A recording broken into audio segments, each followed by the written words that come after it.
Welcome back to Really Haunted Places.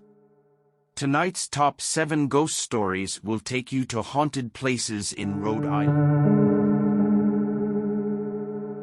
You might recognize the outside of Seaview Terrace since it was used for exterior shots in the Gothic horror television show, Dark Shadows. However, the property doesn't just look creepy, it is also considered to be one of the most haunted houses in Rhode Island. The building has an interesting history.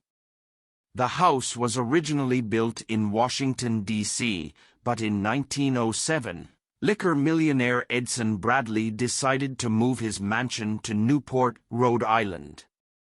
It was completely disassembled and relocated to the existing Seaview Terrace in Newport. The entire process took 2 years to complete and involved merging the two buildings into one. It later became an all-girls summer boarding school. It is now said to be one of the most haunted places in Rhode Island, with several ghosts in residence. The most prominent spirit said to haunt the property is the original owner's wife, Mrs. Bradley. She loved her home and has no desire to leave it. She is often seen playing her favorite SD organ, while others have experienced various strange noises like phantom footsteps, disembodied voices, and banging. There have also been dark shadows seen and jiggling door handles. The Ladd School was founded back in 1908 as a school for the feeble-minded. Over the years it came to be home to criminals and other undesirable people who society felt would be best removed from the general population. This included everything from the mentally ill to promiscuous women. The school became known for horrible and often immoral acts against those who were being cared for. This included forced sterilizations and other barbaric treatments. In addition to staff harming the patients, many of them committed crimes against each other as well. This abandoned building is now known to be one of the most haunted abandoned places in Rhode Island. It is common for electronic items to be drained of power, and visitors have heard screams and voices coming from inside of the empty buildings. Cumberland Public Library, also known as Edward J. Hayden Library, is said to be haunted by a phantom monk, which makes a lot of sense given that the property was once a monastery. One common report of paranormal activity in the library is that books have a habit of moving from one place to another mysteriously. Many of the people who live locally actually believe that it is not just the mansion itself that is haunted, but the entire surrounding area.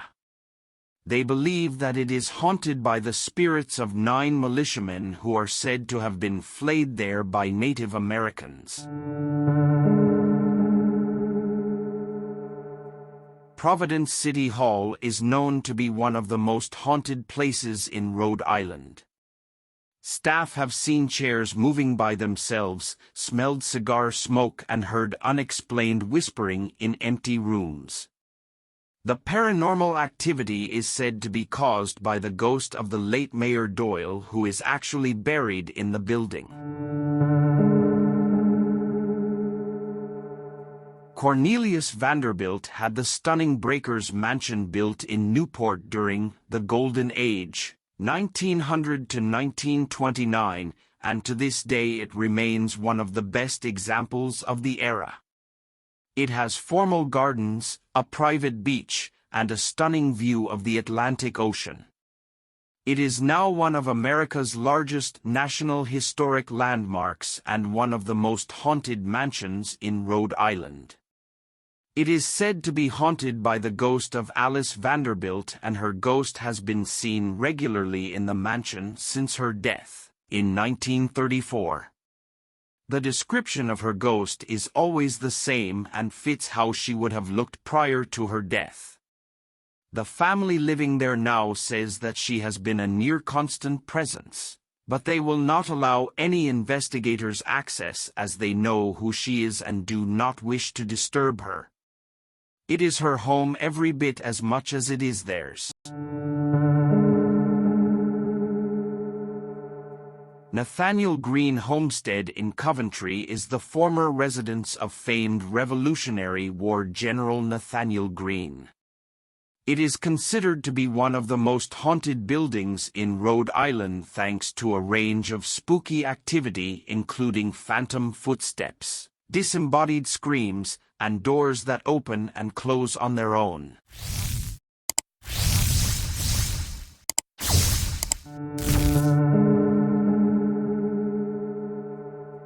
Governor Sprague Mansion is a stunning mansion and museum. Not only was it the birthplace of 2 Rhode Island governors, it also has an extensive and at times turbulent past. The mansion is said to be haunted by a former resident after his mysterious murder in the 1800s. Everything from actual ghost sightings to objects moving on their own have been reported. I want to thank you for watching. And until then, good night.